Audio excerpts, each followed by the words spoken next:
Your Honor, at this time, the defense would like to call ex-Chief of Detectives John McBain to the witness stand.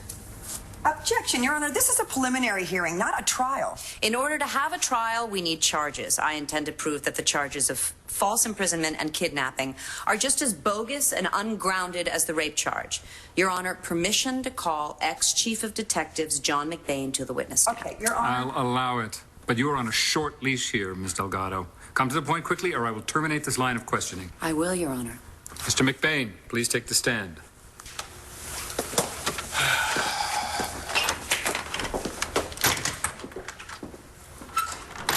Your Honor, permission to treat the witness as hostile. Mr.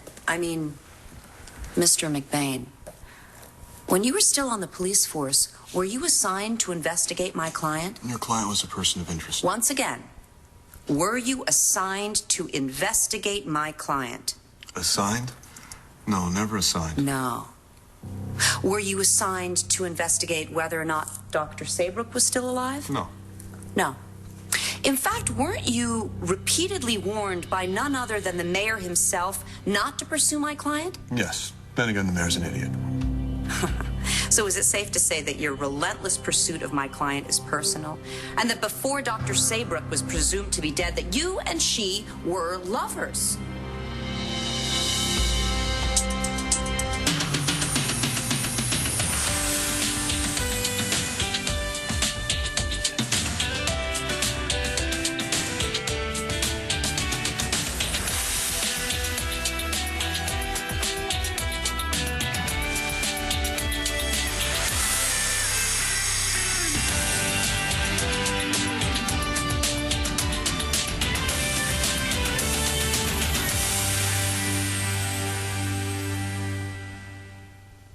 Objection, Your Honor. Mr. McBain is not on trial here. His previous relationship with Dr. Saybrook is irrelevant. Your Honor, I am simply trying to find out Mr. McBain's official sanction to pursue my client. Overruled. Mr. McBain, before Ms. Saybrook was presumed dead, were you and she lovers? I'm pretty sure that's none of your business. Did you and she have a personal relationship? Personal, yes. Mm-hmm. And when you thought that she might be alive and living with my client, were you jealous? Definitely not. Not even a twinge of jealousy that the woman you were in love with was living with another man? Not of her own free will. You assume that. I don't make assumptions. There was no issues there because she wanted to be. Okay. When you obtained a warrant to search my client's home, did you find Ms. Saybrook or any proof that she was there? No. Did you let it go? No.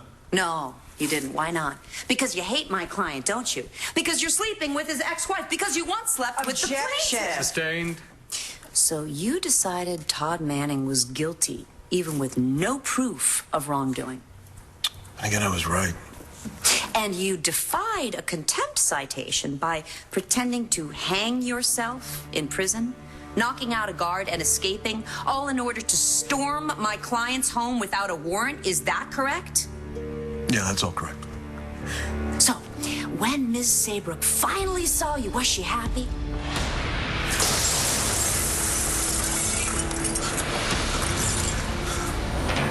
Leave him alone! He got me out of that nightmare, and that's all that matters. Order. Order. Restrain yourself, Ms. Saybrook, or I will have you removed. Oh, that would make this experience complete. Mark. Put me in a jail cell while you exonerate Todd. That is it. No more. Okay. Sit down. You need to sit down. You do not want Todd to win like this. Now, come on. Just take a deep breath. Come on, just sit. Continue. When you arrived at my client's home, what did you find? Was Ms. Saybrook trapped? Was she chained to the bed? Was she bound and gagged? How did you find me? It wasn't easy. No. When you crashed through the window, did she say, "Thank God you're here, Todd's been holding me against my will. Please save me"? Objection, Your Honor. She didn't recognize John, and she had no Was idea who Miss Todd Saybrook was. happy to see you? Initially, no. No. Is it safe to say that she was frightened? Yes. Of what? I suppose of me.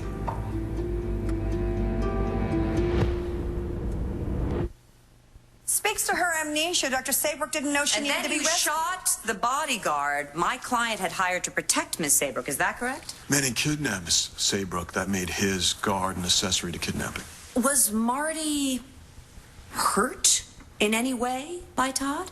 Physically, no. Was she saying that she was in need of assistance, that she hated Todd?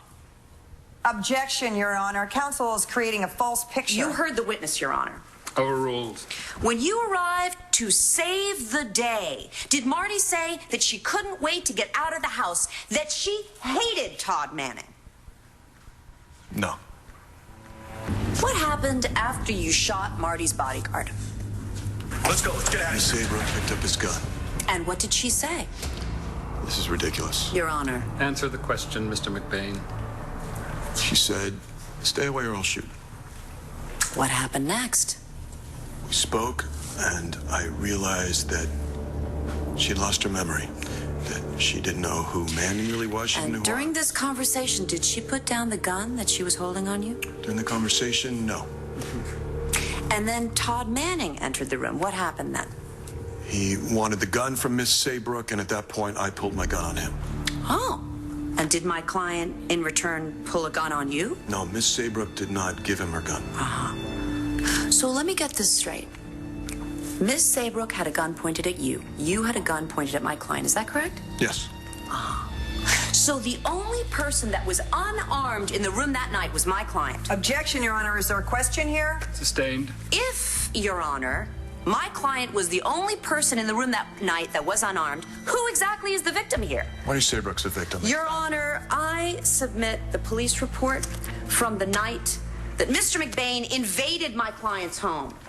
My client was unarmed. Mr. McBain beat him senseless. He landed him in the hospital with serious injuries. If there's anyone who should be brought up on charges, it's the ex-cop turned vigilante, John McBain.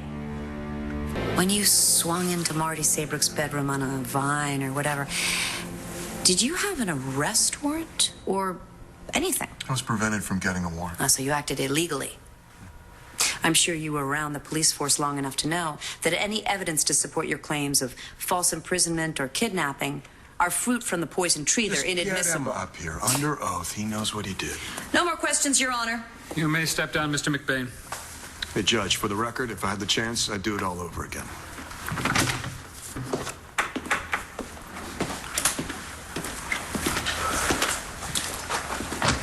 Your Honor, I submit that if this case goes to trial, even if we could find people who didn't know the details of the case, even if it resulted in a guilty verdict, there is simply too much wrong with the people's case. A guilty verdict would be reversed on appeal. Ms. Hannon? Your Honor, Dr. Saybrook has no memory of her life before a few months ago. If she did, she would have died before she let Todd Manning take her to his house. She would have used any means at her disposal to get away from him. And under no circumstances would she ever have let him touch her. When Mr. Manning kept the details of their history from her, it was as if he tied her to that bed that she was too weak to leave. Thus, the charges of kidnapping and false imprisonment. The people feel very confident. They're certain, in fact, that we can make this case a trial. Your Honor, before you rule, I would like to question Ms. Saybrook again. No. Let's see if she really was being held against her will. Okay, no. I have already explained that, and Dr. Saybrook has been through enough. Well, I agree, but her testimony in this regard is important. I'll allow it. Maybe you will, Judge, but I won't.